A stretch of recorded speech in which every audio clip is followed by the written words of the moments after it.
Hello everyone, it is the Redmen TV. It is the starting 11 prediction show. Liverpool travelling to Belgrade to play Red Star.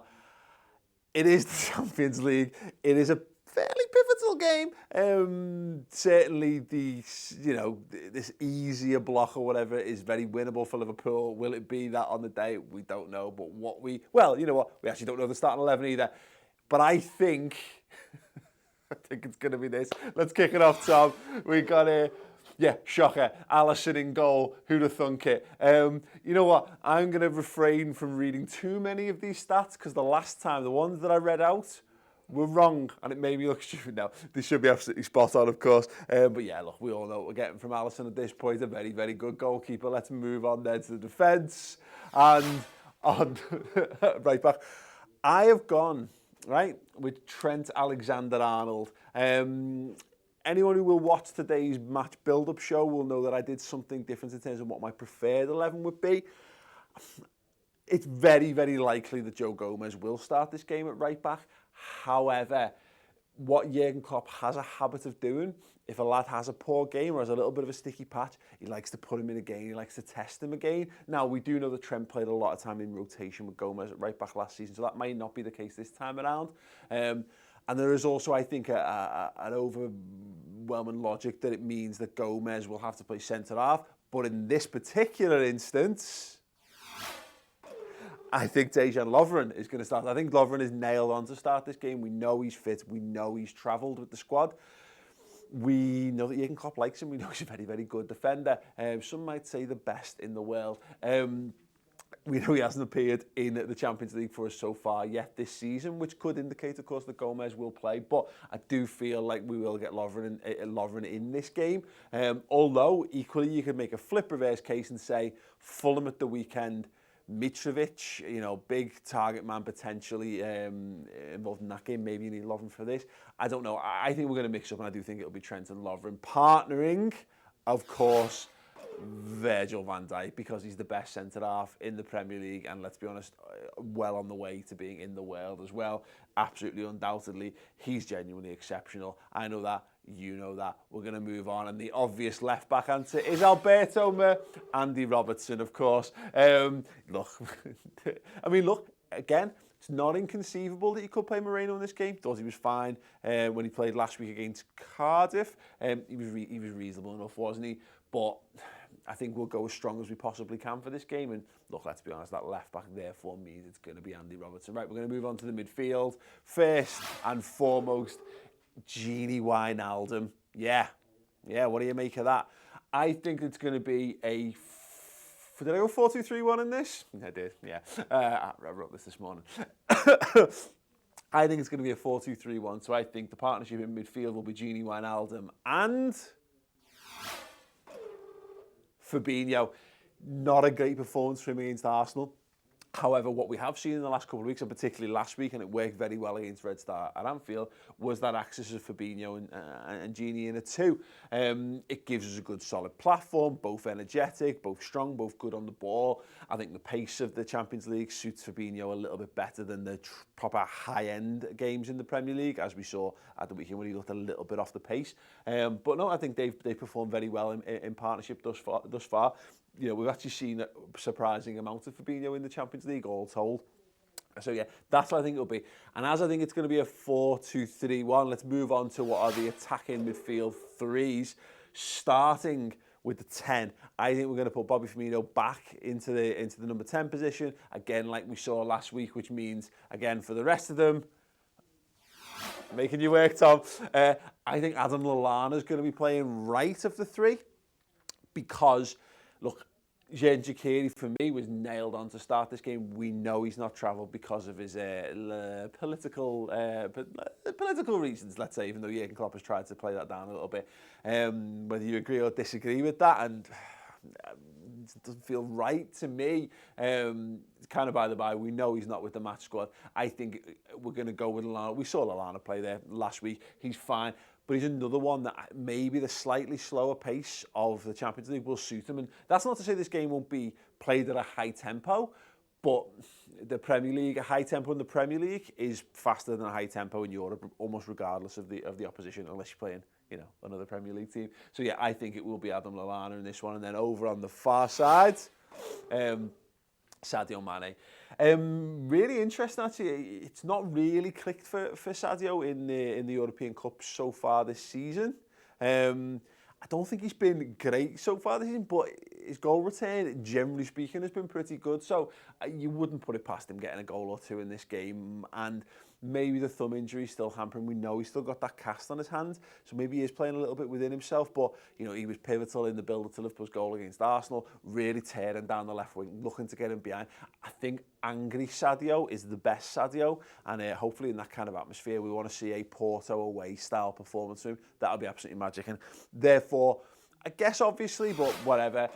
Mohamed Salah leading the line. Once again, I just think this 4-2-3-1 suits us. I don't think it suits Firmino brilliantly, but I don't think the 4-3-3 is brilliantly suited him either this season, to be perfectly honest. So get Salah up front, look to hit them on the counter-attack, and look to, without having to overly compromise yourself in a defensive sense as well. That could be a very, very interesting way to rack up a few goals, I think, anyway. Let's have a look then at how they line up in general, just to clarify. So yeah, Alisson in goal, a back four of Trent Alexander-Arnold, Dejan Lovren, Virgil van Dijk, Andy Robertson, midfield pairing two of Wijnaldum and Fabinho, with Mane, Firmino and Lallana behind Mohamed Salah. Let me know your thoughts in the comments. Tom, have you got anything lined up for me? Yeah, got a couple super chats here. Ooh. Linus Loveguard, thank you for the green super chat. He says, am I mental for thinking we might play Keita centre defensive mid, Bobby centre attacking mid and Studge up front for this game to get a more attacking 11? Wait, what? So Sturridge up front, Firmino behind, and then Keita No, I think it's entirely possible, but I'm not sure. I'd be interested to know actually. What was the guy's name again? Linus Loveguard. Linus Loveguard. Let us know actually in the comments whether you mean as part of one of the two. So if that's the case, instead of like Wijnaldum, or keep Wijnaldum in and instead of Fabinho, because that's the thing. I think Keita's maybe more likely to play. Here's an interesting shout. Maybe you put Mane over to the right-hand side and you put Keita on the left of the attacking three and just let him run a little bit. I'm not sure where Keita fits in a 4-2-3-1 for us so far. We've not seen enough of him as playing one of the two. So go on, Tom. Well, Etham Ul Hussan basically asked this, another super chat, thank you.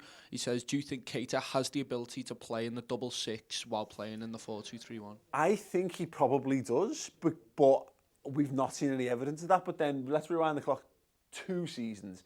None of us would have foreseen that Gini Wijnaldum's best position for Liverpool would be as a lone 6. So strange things have happened, and I convinced myself that there was we might see Fabinho and Keita as a double pivot or whatever when we sign them. So I think it's possible. I just think, and maybe this is. I think Keita offers more in an attacking sense, and that's why I'd be interested to see him play. If we're going to play 4-2-3-1, I'd be interested in seeing him play one of the 3. I think it's interesting that we've played. We've had Gini as the 6 with Milner and Keita as a midfield 3 at the start of the season. I think Keita was playing within himself a bit too much. I would maybe be looking to flip it somehow so Keita's playing in the more offensive of the attacking mid position. So you could theoretically see like a Fabinho, Wijnaldum, Keita midfield. That would excite me. Certainly a little bit more than some of the options prevalent. But I don't know. We'll just have to see more from Keita as he gets more games. And Nigel says play Milner centre midfield. As in one of the 2, I guess. Yeah. Yeah, I mean, this is the thing. I've totally overlooked James Milner in this, and James Milner does deserve. There's a good shout where you could play Milner instead of Lallana. Then it's more of a 4-3-3 again. And Milner, because what Milner did against I think it was the Maribor game last season. He picked up pockets of space in and around here, which on our graphic right now is a sort of that space equidistant between Firmino, Salah and Lallana, just on the edge of the box, just linking play, just looking to play little balls through and whatever. I'd like to see Milner unchained. I think he can do it in the defensive mid positions, but it doesn't feel natural for me. I don't like the idea of Wijnaldum and Milner doing that. I think I'd rather have him involved further up the pitch if it's possible. Monish Sardar says, do you think Fabinho should be dropped based on his performance against Arsenal? Obviously, you've put him in this team here. I mean, so yeah, no, I don't think even in my preferred 11, I think I kept him in there as well. Drop makes it sound like because of his performance, he deserves to be dropped. He's still learning the role. He's still learning, getting involved with the club. He's still getting up to speed with how Liverpool play, and it was very easy, I think, to get sucked in. And I know I did with his performances, particularly against Red Star last week or last time out. He's got a long way to go, I think, before he's completely at 100% for Liverpool. Because when he is, I don't think there's a type of game that won't suit his strengths as a footballer. Pacey, strong, direct, good in the air, good range of passing. But I think, do you need him against Fulham? And I think you maybe looking at what you need for Fulham at the weekend, and I think you can go with the midfield of Wijnaldum, Milner, Keita again, for example, or Wijnaldum, let's say Keita, and then do a load of attacking players, whatever. This is a good chance to get Fabinho game time, where again the pace is a little bit slow. So no, personally, I think it's quite important. I think that Fabinho continues, but then again, who knows? Jurgen might pull a bit of a surprise out the bag. Adam Todd, nice one for the super chat. Stephen Richards says, I think Sturridge should start this game. That's another one, because Daniel Sturridge, it's going to end up being a long spell of time between big games for Daniel Sturridge. So, but this is it's a very finely balanced one, because getting 3 points in this one, particularly with Napoli and PSG playing each other, puts you in such a strong position in the group. It goes to 9 points. You've got a potential there where PSG could be almost out of it by that point. It's just so important to get the 3 points, and I don't know. I think Sturridge has got more than the capability. Look, I'm making the case for Lallana and the pace suiting him and the pace suiting Fabinho. Well, it'll definitely suit Daniel Sturridge as well, just as much, provided you've got. I think it needs Mane and Salah either side of Sturridge if you're going to do Daniel Sturridge, to make sure that he's got some willing runners going in beyond him, because I think he's doing that number 10 role quite nicely, or 9.5. But I don't think you can look. But I want to get Firmino, Mane, and Salah on the pitch in whatever configuration you want, because they're our best forward three, the best chance of scoring goals, and I think that it's that perfect balance between being solid but also having a goal threat. It's fine to put Daniel Sturridge in this, but I think we should be putting our strongest possible team out in as many games as possible. At the minute, Sturridge isn't quite in that. I'm not saying Lallana's in that, but just the fact that he can play a couple of positions means that he might well be in this game. One or two more? There's a couple of people asking, should Klein play?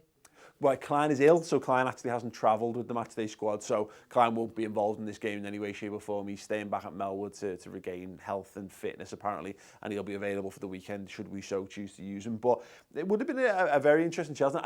I only think you're going to need Nathaniel Klein if you've got an injury to both Lovren and Gomez. I think that's the only realistic chance where you're going to see Nathaniel Klein play a game anytime soon, and even then, Trent Alexander-Arnold, I mean, and that's based on the fact that you're looking to maybe rest Trent. I think that's the only time we're likely to see Klein. Maybe the FA Cup is probably the first start he'll get, or maybe we might be surprised. But other than there being an injury crisis, I don't see the Klein's really going to play much for Liverpool this season. And Shivang Verma says Lallana is much more suited to playing in the midfield three. Yeah, he is. The best we've had of Lallana was playing obviously as the attacking 8 in a midfield 3 for Liverpool, sort of around this kind of position on the pitch. And I do agree with that. But what we saw from Xherdan Shaqiri when he played on the right hand side in this, and why we think we then used Lallana as well in there, is that you're not playing as a winger in this formation. You're drifting inside, and you're playing more as a creative playmaker. You're sliding into a sort of right-sided 10, which I'd be interested to see if Lallana can do. He is very good in tight spaces on the football field with his close control, so I think he could be a useful asset there. I don't disagree. I'm just not sure physically if he can perform the role that he used to. It's like saying Daniel Sturridge's best position is on the shoulder of the last man. I have a sneaking suspicion that Lallana might not be up to what we require of that midfield position anymore, which would be a shame because I think he's a useful person to have there, but that's my feeling right now. But that could, of course, change when he gets form and fitness back. Last one. This is just Linus responding to your question before. Thanks for the super chat again. He says, Keita as a 2 with Gini, and we pivot the 4-2-3-1 and 4-3-3. Very interesting stuff. I think that would be very, very attacking. And I feel like if we had to go into this game and wanted to go, we're desperate to go and blow them away, we might see something like that. My gut feeling on this game is that we're going to look and we're going to be good, but I don't think we're going to let the handbrake off in this. I think we're going to go there and be composed, be compact, and maybe look to hit on the brake. So that means we need a bit more reliability in that midfield. And so far, so good in terms of the Fabinho-Wijnaldum partnership, albeit, 2 games or whatever they've had. I think that'll be our approach. I think if we were looking to go and blitz them 7-0, then, why not get as many attacking players on the pitch as possible. Put Fabinho in, put Keita and put Keita Wijnaldum, as I mentioned earlier. Get all the attackers on there and see what happens, basically. But we don't know. I don't know. You don't know. But let me know your starting 11 predictions in the comments section underneath. If you've enjoyed this, do drop a like on the video as well. Plenty of content coming your way. The build-up show is going out later on. There's an interview with Jamie Carragher talking about this game on the channel as well. And if you want more, if you need more, and people do, go to the redmentv.com. Fantastic content. We've just done the final word show looking back at Arsenal. There's the Around the League podcast. There's the Man of the Match podcast. Every element of Liverpool Football Club inside and out covered by us on there. Get involved.